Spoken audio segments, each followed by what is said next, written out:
அதிமுகவினுடைய பொதுச் செயலாளராக எடப்பாடி பழனிசாமி இருந்து கட்சியை வழிநடத்தி செல்லுகிற போது வெளியில எந்த பலமும் இல்லாமல், தொண்டர்கள் பலம் இல்லாமல், நீங்க நீதிமன்றத்தின் மூலமாகவும் இப்படியாக ஒரு கட்சியை கபலீகரம் செய்து விடலாம் அல்லது கட்சிக்குள்ளாக வந்து விடலாம்ங்கிற நோக்கத்தில் நீங்க செயல்படுறீங்க. அது நடக்காது அப்படிங்கிறது தான் இவங்களுடைய கருத்தா இருக்கு.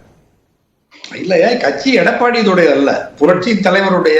அவருடைய வாழ்நாளெல்லாம் உழைத்த அறிவு, ஆற்றல், சொத்து அத்தனையும் இழந்து மிகச்சிறந்த மனிதாபிமானியாக இருந்து கோடிக்கணக்கான மக்களின் பெருநம்பிக்கையை பெற்று திராவிட கருத்தியலோடு சமூக சீர்திருத்தத்துக்கு வித்திட்ட மகத்தான தலைவனுடைய கட்சி.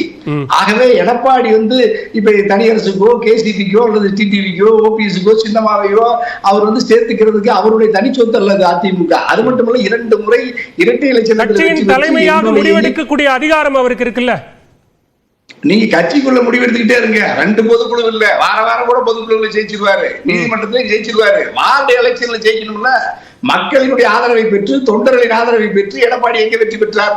ஆகவே கேசிபி சேர்த்த மாட்டேன், தனியரசு சேர்த்த மாட்டேன், புகழேந்தி சேர்த்த மாட்டேன், டிடிவி, ஓபிஎஸ், சின்னமாவை சேர்த்த மாட்டேன்னா நீங்க கட்சியில ஜெயிச்சுக்கிட்டே இருங்க. தேர்தல் இப்ப நீங்க விக்கிரவாண்டியிலிருந்து இடைத்தேர்தலிருந்து விலகினீங்க. இப்ப ஈரோடு கிழக்கு சட்டமன்ற தொகுதியிலிருந்து விலகிட்டீங்க. 2026 பொது தேர்தலில் இருந்து விலகிறதுக்கு இப்பவே நீங்க வியூகம் அமைச்சுட்டு இருக்கிறீங்க.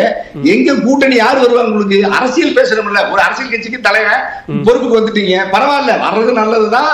வெற்றி தோல்வி இயல்புதான் ஜனநாயகத்துல. ஆனால் தோல்விக்கான வியூகத்தை, அதாவது தோல்வியை பற்றி ஆய்வு செய்து வெற்றிக்கான வியூகத்தை மாற்றி அமைக்காம பிடிவாதமா இருந்தா நீங்க முதல் சுற்றுல சொன்ன மாதிரி திரு தனியரசு, இங்க அதிமுகவினுடைய தோல்விக்கு பாஜக தான் காரணமா இருந்ததுங்கிற ஒரு புரிதலோட அந்த கூட்டணியை விட்டு வெளியில வரும்போது நீங்க மீண்டும் பாஜகவோடு கூட்டணி சேர்ந்தால்தான் அதிமுகவால வெற்றி பெற முடியும், இல்லைன்னா அதிமுகவுக்கு வெற்றி இல்லை அப்படிங்கிற கருத்தை தொடர்ச்சியாக சொல்வதனுடைய நோக்கம் என்ன?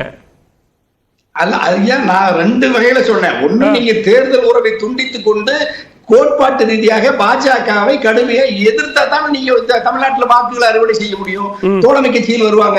இப்ப அதை விட்டுட்டு நீங்க வெறும் தேர்தல் உறவை அண்ணாமலைக்காக துண்டித்துக் கொண்ட எடப்பாடி பாஜகவின் மீது, மோடி மீது, அமித்ஷா மீது அந்த அரசினுடைய எல்லா நடவடிக்கைகளையும் ஆதரித்துக் கொண்டிருந்தால் உங்களுக்கு யார் வாக்களிப்பா? அதனாலதான் நான் சொல்றேன், நீங்க பாஜகவோடு உறவு திரைமறைவுல வச்சுக்கிட்டு தேர்தல் உறவை துண்டித்துக் கொண்டால் அல்லது வேறு எந்த யாரு தமிழ்நாட்டில் இருக்கிற தோழமை கட்சிகளும் உங்களை ஆதரிக்க மாட்டாங்க. ஒன்னே வின்சனுக்கு அக்னி சொல்றேன். நீங்க கேசிபி தனியரசு டெய்லி தொலைக்காட்சியில் பேசிட்டா அதிமுக தொண்டர்கள் மாறிடுவார்கள் கேட்டீங்கல்ல. 2,30,00,000 தொண்டர்கள் இருக்காரு உங்க பொதுச் செயலாளர் சொன்னார் எடப்பாடி.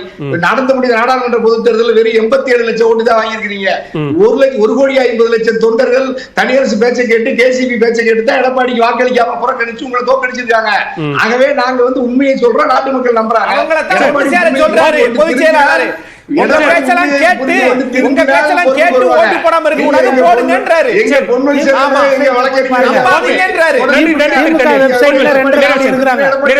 திமுக வெப்சைட்ல